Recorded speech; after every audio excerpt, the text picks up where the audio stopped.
প্রথমে বলি যে আমার মনে হয় আমরা সবাই বেশ দুঃখিত যেখানে বিভিন্ন ধরনের ব্যক্তিগত আক্রমণ আমাদের শুনতে হয়েছে আদালতের মধ্যে। তো আমার মনে হয় আমাদের উপরে যেসব অনেক নোংরা কথা কোর্টের ভিতরে বলা হয়েছে। একটা জিনিস ক্লিয়ার করেন, যেখানে একটা বিচার বিভাগীয় তদন্ত কমিশন হয়েছে সেখানে আলাদা একটি গণতদন্ত কমিশন, এটিকে বিচার বিভাগের উপর আপনাদের এক ধরনের আস্থাহীনতার প্রকাশ করে কিনা? অবশ্যই না, আইনে কোনো কনফ্লিক্ট করে কিনা? না, আমাদের মধ্যে এখানে কোনো কনফ্লিক্ট হচ্ছে না। এটা একটি নাগরিক উদ্যোগ এবং নাগরিক উদ্যোগ নেওয়ার আমাদের সাংবিধানিক অধিকার আছে এবং আমরা ওই বিষয়টা অলরেডি বোঝানো হয়েছে যে বিচারিক যে কমিটি এর মধ্যে করা হয়েছে আমাদের অ্যাটর্নি জেনারেল মহোদয় এটা কিন্তু সুপ্রিম কোর্ট অ্যাপেলেট ডিভিশনের আগে সামনেই 21 তারিখে বলেছিলেন। আমাদের প্রধান, আপনারা অনেকে ওখানে ছিলেন আদালতে, প্রধান বিচারপতি বলেছিলেন একটি কমিশন গঠন হয়েছে। আমাদের মাননীয় অ্যাটর্নি জেনারেল ওখানে উঠে বলেছেন এটা কমিশন না, এটা কমিটি। এর পরবর্তীতে আমরা খবরে যা পাচ্ছি এই কমিটি থেকে বলা হয়েছে যে তারা 6টি ঘটনা তারা তদন্ত করবেন।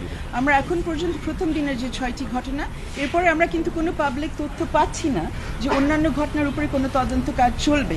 সেই পরিস্থিতিতে মনে করা হয়েছে যে একটি জাতীয় গণতদন্ত কমিশন, এবং আপনারা খেয়াল করবেন বাংলাদেশে কিন্তু অনেক নাগরিক তদন্ত কমিশন এর আগে করেছে। আমাদের সুপ্রিম কোর্ট বার অ্যাসোসিয়েশন থেকে 21শে অগস্টের সেই ঘৃণ্য ঘটনা যখন ঘটে, 21শে অগস্টের গ্রেনেড হামলা, সেই সময় আমাদের বার অ্যাসোসিয়েশন থেকে একটি গণতদন্ত কমিশন করা হয়, বার অ্যাসোসিয়েশন করেছিলেন। এর আগে আপনারা সবাই জাহানারা ইমামের গণতদন্ত কমিশনের কথা সবাই জানেন।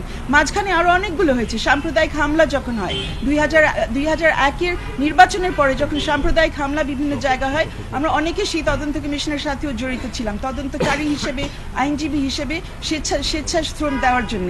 তো তদন্ত কমিশন, গণতদন্ত কমিশন করার অজস্র উদাহরণ আমাদের স্বাধীন বাংলাদেশে আছে।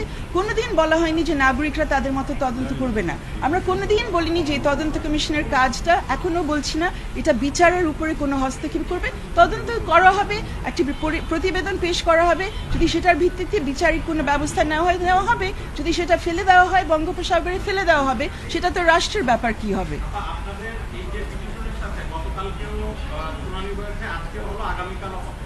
এখন পর্যন্ত যখন গুলি না করার নির্দেশনা দেওয়া হচ্ছে, এই বিষয়ের সাথে আপনারা এরকম পুলিশের বা সরকারি কোনো এজেন্সি গুলিতে মারা গেছে এরকম কতগুলো প্রমাণ আপনারা তুলে ধরতে পেরেছেন বা ডকুমেন্ট আমরা এখানে জানতে চাই। আর দ্বিতীয় প্রশ্ন হচ্ছে, সরকার পক্ষ থেকে বারবার গতকালকেও বলার চেষ্টা করা হয়েছে যে আন্দোলনকারীদের কেউ আপনারা না বা শিক্ষার্থীকেও আপনারা না, এই বিষয়টি বারবার করে বলার চেষ্টা করা হচ্ছে। এটি কেন করছে, তারা কি দুর্বলতা? আমি প্রথমে বলি যে আমার মনে হয় আমরা সবাই বেশ দুঃখিত যেখানে বিভিন্ন ধরনের ব্যক্তিগত আক্রমণ আমাদের শুনতে হয়েছে আদালতের মধ্যে। শ্রদ্ধাশীল শুধু মৌলিক অধিকারের ক্ষেত্রে না, আমাদের আপনাদের জন্যও এটা প্রযোজ্য। আমাদের 21 ধারা সংবিধানে যেখানে বলা আছে আমাদের সবার উপরে কর্তব্য রয়েছে যাতে আমাদের সংবিধান ঠিকমতো প্রয়োগ করা হয়। এই দায়িত্ব নিয়ে আমরা এখানে এসেছি, আর কোনো কিছু করার জন্য না। তো আমার মনে হয় আমাদের উপরে যেসব অনেক নোংরা কথা কোর্টের ভিতরে বলা হয়েছে। আরও একটা জিনিস আপনাদেরকে একটু বলতে চাচ্ছি, আজকে শুধু একটি আদালত না, অনেকগুলো আদালত আজকে চলার কথা ছিল। অনেকগুলো আদালতে শুধু আমরা যারা প্রাইভেট লয়ার আমরা থাকি না, অ্যাটর্নি জেনারেল অফিসের বিভিন্ন জন থাকে, assistant attorney general, deputy attorney general, ওনাদের দায়িত্ব হচ্ছে রাষ্ট্রের কাজ করা। ওনাদের নির্ধারিত কোর্টে না থেকে সবাই কেন এই বেঞ্চের মধ্যে ছিলেন? আমাদের কেন এমন অবস্থা শুনতে হয়েছে যে আমরা যখন মাইক নিয়ে কথা বলার চেষ্টা করছি, মাইক অন থাকার পরেও আমাদের কথা শোনা যায়নি? কারণ চারিদিক থেকে তখন বিভিন্ন ধরনের কথাগুলো বলা হচ্ছে, ব্যক্তিগত আক্রমণগুলো করা হচ্ছে। এই পরিবেশ কেন কোর্টের মধ্যে রাখা হবে? যারা এই পরিবেশ তৈরি করছেন ওনারা কোর্টের উপর আস্থা রাখছেন কিনা সেটাই আমাদের প্রশ্ন। আমরা গেছি আমাদের একটি পিটিশন নিয়ে, আমাদের কিছু বক্তব্য রাখার জন্য, সংবিধান হাতে নিয়ে, আমরা আর কিছু করতে এখানে আসিনি, এটা পরিষ্কার করলাম। আর আপনি যেটা সংখ্যার বিষয়টা বললেন, আপনার প্রথম প্রশ্ন ছিল যে কয়জন এর মধ্যে গুলিবিদ্ধ হয়েছে, কয়জন পুলিশের গুলির মাধ্যমে নিহত হয়েছে এবং সংখ্যা কি। এর মধ্যে আমরা কোনো সংখ্যার বিষয় এখানে নিয়ে আসিনি। একটাই আমরা তুলেছি যে পত্র পত্রিকা থেকে আমরা যে তথ্যটা পেয়েছি পিটিশনটা লেখার সময় সেটা আমাদের সামনে ছিল। এর মধ্যে সরকারি একটা তথ্য এসছে আর সেটা তুলে দেওয়া যায়, আর একটা পিটিশনের মধ্যে বলাই যায়। কিন্তু কথা হয়েছে একজনের বেশি একাধিক বাংলাদেশি নাগরিক মরেছে, গুলিবিদ্ধ হয়ে মরেছে, নিহত হয়েছে। তো সেটার তো একটা তদন্ত করতে হবে। আমরা এখানে তদন্তের জন্যও আসিনি, গণতদন্তের কথা তোলা হচ্ছে, সেটা নিয়ে আমরা কোনো কথা এখানে বলিনি। আমরা বলেছি যে গুলিটা বন্ধ করা হোক। আরেকটি বিষয়, এত কথার মধ্যে বোধহয় সবাই ভুলে যাচ্ছেন, এটার আরেকটি প্রেক্ষিত ছিল যে 6জন সমন্বয়কারী আন্দোলন। এটা আবারও বলি, আমরা কিন্তু এই আন্দোলনেরও কেউ না, আমরা নাগরিক এবং আইনজীবী।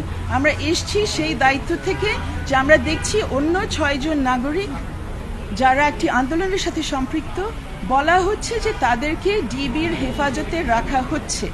আজকে আমরা শুনলাম যে এর মধ্যে তাদের বাবা মা তাদের সাথে দেখা করতে গেছেন।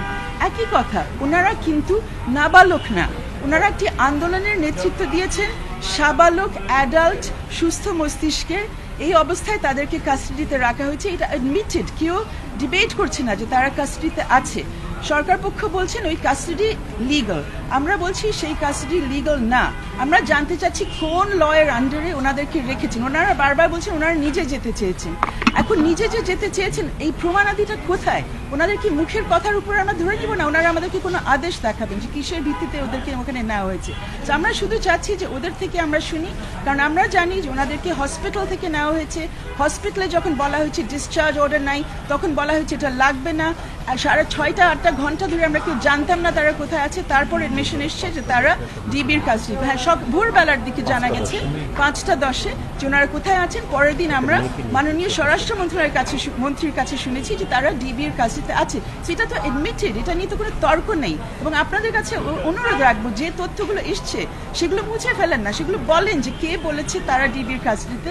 এখন তারা বলুক তাদের ক্ষমতা কোথায় ডিবির কাস্টাডিতে কাউকে নিজের নিরাপত্তার জন্য রাখতে। এটা আমাদের আইনে কোথায় আছে, বাংলাদেশের আইনে? এটাই আমরা দেখতে চাই। Thank you.